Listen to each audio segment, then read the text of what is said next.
potatoes to my success. And I'm just happy. I'm happy to be a ring of being the honor, and I'm glad to be in it when I can still smell those flowers. So it's truly an honor, and I'm gracious. Chad, congratulations, first of all. Thank you.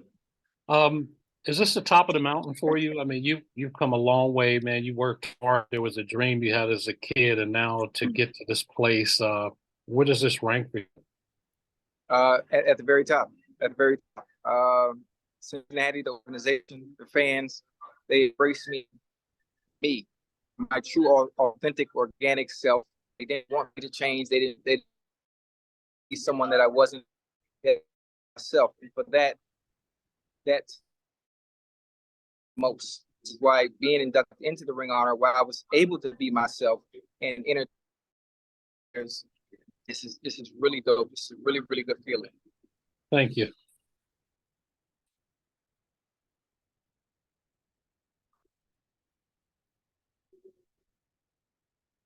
My last real quick is cigar of sorts in this moment.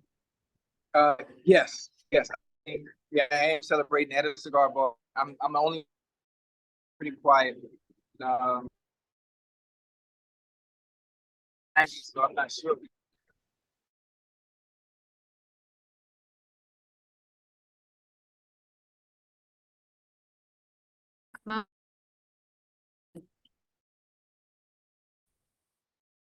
I'm as Cincinnati Bengal. That's a good one. Oh man, a specific moment. That would be hard because there were so many good moments. There were so many great moments for me, not just myself. You know, for the team. You know, there were highs and lows. Um, I mean, my best moment I can think of would have to be draft day.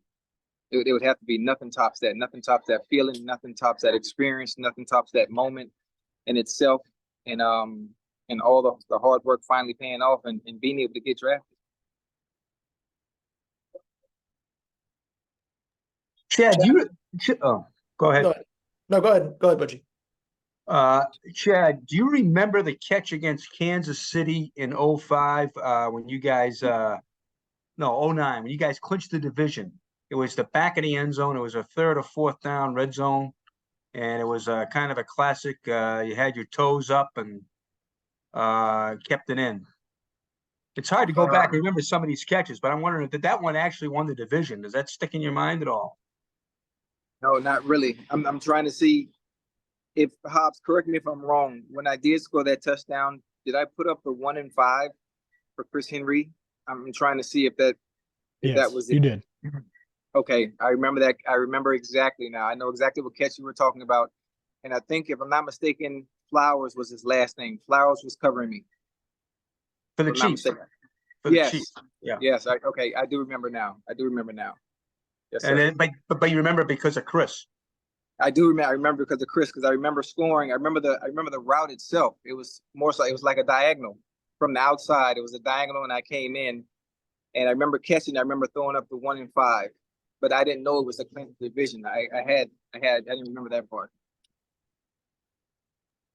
Chad, Boomer just talked about the franchise kind of, as it evolves and kind of being in this century now. How much differently does this franchise feel compared to when you were here? Because, I mean, it wasn't really that long ago that you played for them. What's it like to kind of see it now compared to when you were here? Man, it's awesome. It's a joy to see how far they've come from top to bottom, especially with the product on the field. Obviously, with the addition of Joe Burrow, me as a fan and fans of Cincinnati have to understand that we will be in contention every single year. Every single year, come hell or high water, regardless of what pieces might change offensively or whatever changes defensively. As long as we have Joe at the helm, we will always be in contention and have a chance at that Lombardi Trophy. That is a great feeling. That's a great feeling for me, and it's a great feeling for the fans in Cincinnati. Chad, when did you come to that realization about Joe, that he was that level of quarterback and was going to keep the Bengals at that level as Super Bowl contenders year in and year out? His second year and coming in off an injury and getting us to the chip. You know how difficult that is to do in such a short amount of time with no true experience at the highest level, to be able to do something like that and then do it with no type of, what's the word I'm looking for here? With no type of stress, it looks like. To be able to play the quarterback position in such a calm manner at such an early stage in your career, it's like he's been here before almost, in a sense, you know? And he's special. There are not very many quarterbacks like that in the NFL. It's a handful of them that will have you in contention year in and year out, and he's one of those. Chad, 2 questions here for you. One, the coaches that stood out in your career, and also going in with Boomer Esiason. Listen, going in with Boomer is phenomenal. It's a great honor to go in with Boomer Esiason. Obviously, we know what he's meant to the organization throughout the years, during his time and during his tenure there. What was the second question? The coaches that stood out for you, the coaches that stood out in your career. This is awesome. I'm glad you asked me that. The coaches that stood out, that have had a tremendous amount of help, obviously, with my success and development, not just as a player, but as a man in general. Listen, I'm gonna start with Dick LeBeau and Alex Mushagan. Coach Alex Wood, Mike Shepard, Marvin Lewis, obviously, Bob Burkowski, most definitely, and Hugh Jackson. Hugh Jackson has been huge in my development, not just as a player, but as a man, being a father figure for me.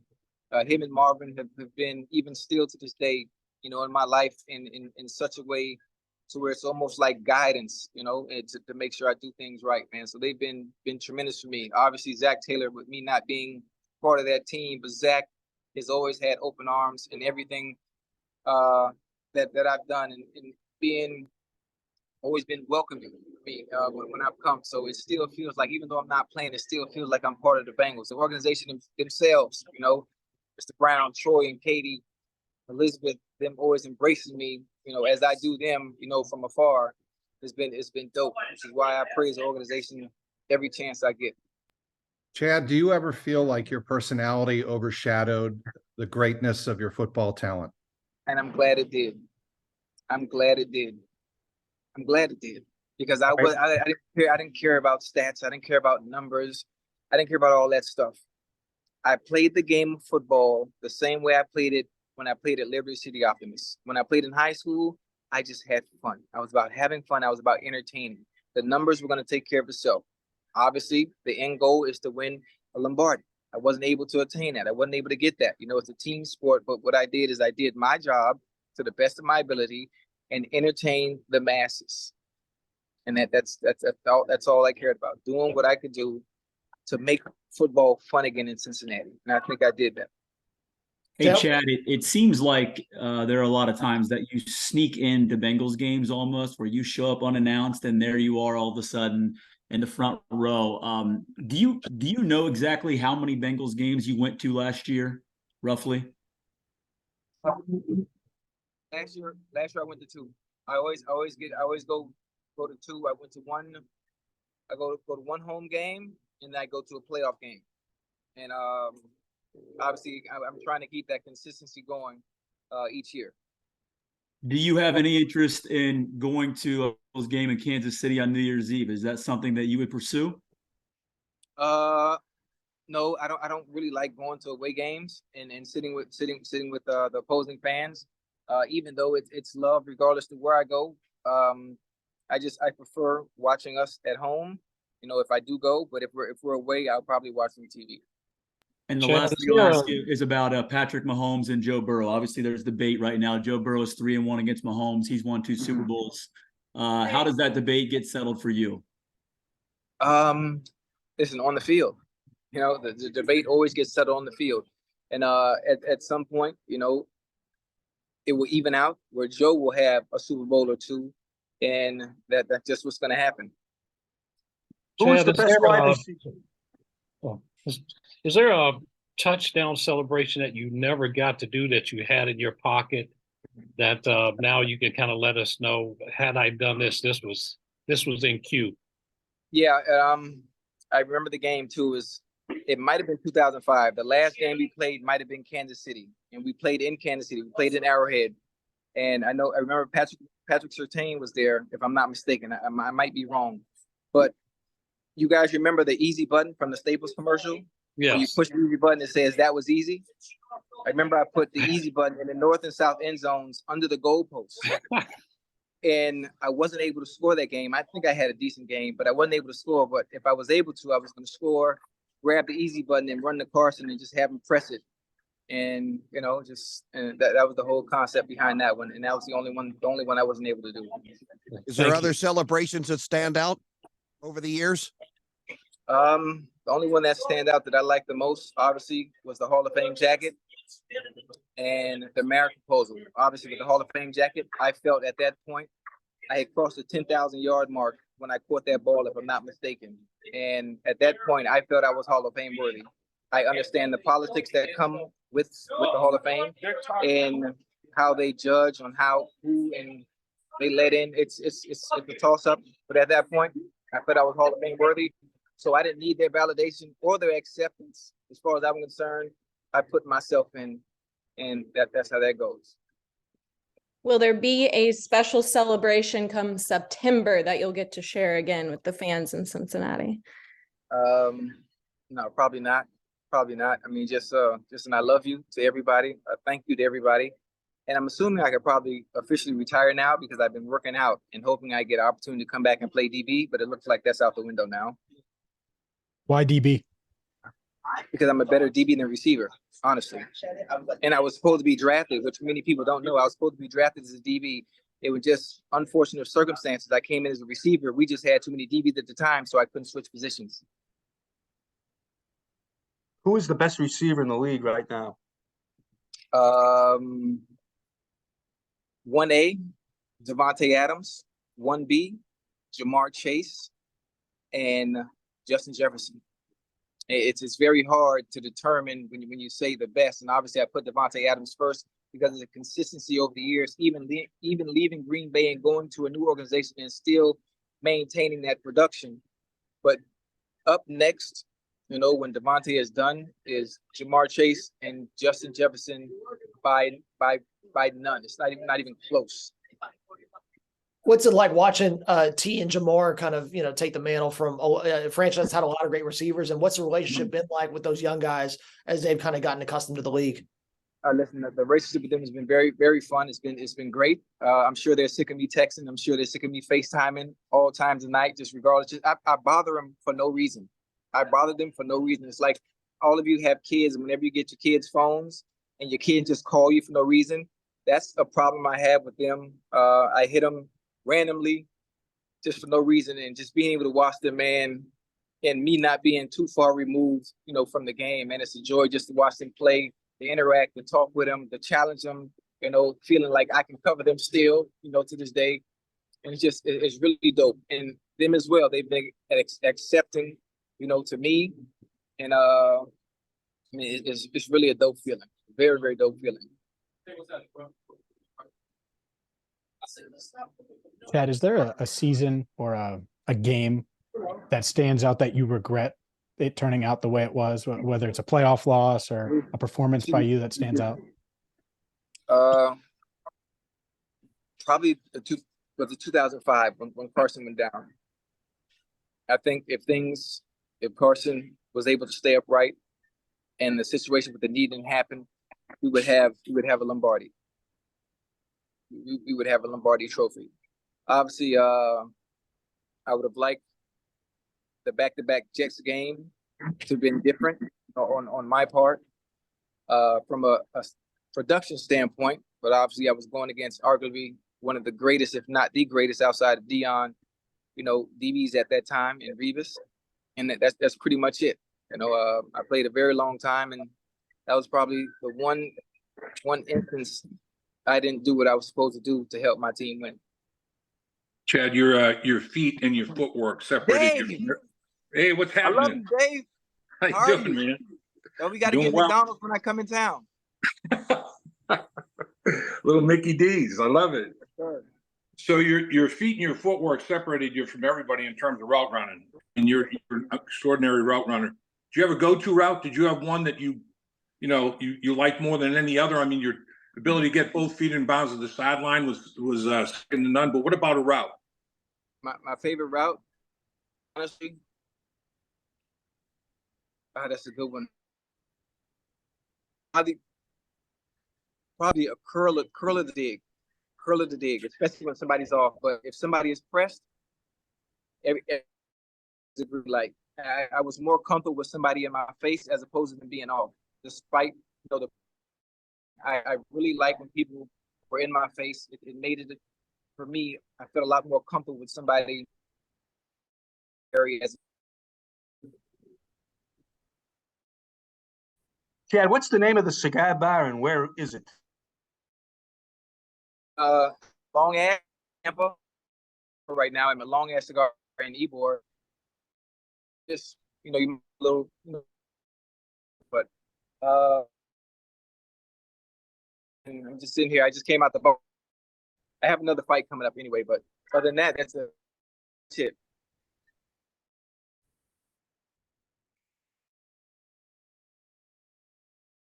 You are very into it. Yeah, I've been, what, 2003, it was a team that provided the same structure and discipline that football did, where I have to get up and have a routine, and I need that to stay busy, and boxing provides that. The same as football. If you don't train hard, if you don't do the things necessary to be able to succeed on Sunday, you get exposed. The same thing goes with boxing. If I don't train the way I am right now, when I do fight again at some point, this year, I will get exposed, and that's what that's about. Do you have a Spence Crawford prediction for next week? Oh my goodness! Listen, those are both two friends of mine. I don't want to go against the grain. I'm hoping for a great fight, and whoever makes the fewest mistakes, that's who wins. I'll just say that.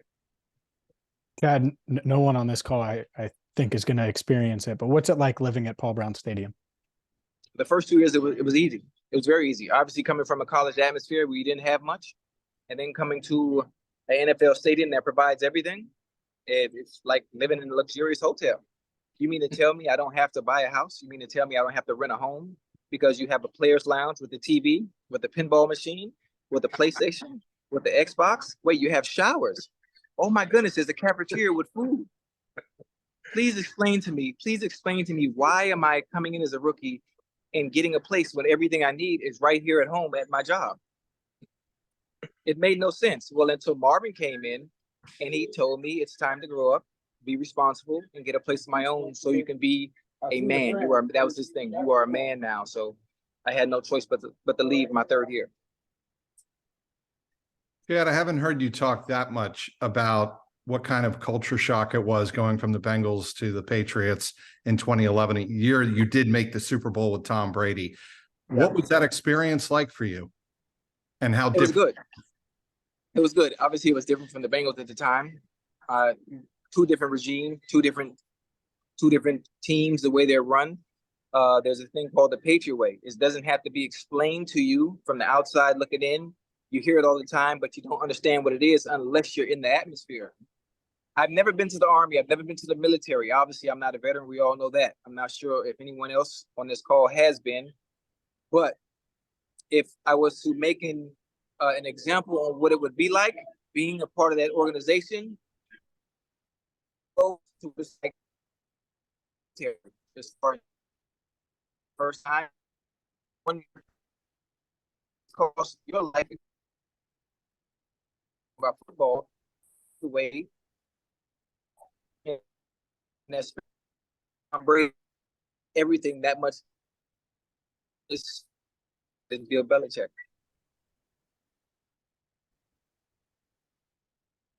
Any other questions for? Okay, Chad, we can't thank you enough. Once again, I guess so. Thanks. I love you guys. Thanks, Chad. Thanks, Chad. I don't think any of us knew the answer. That's why we hesitated. All right.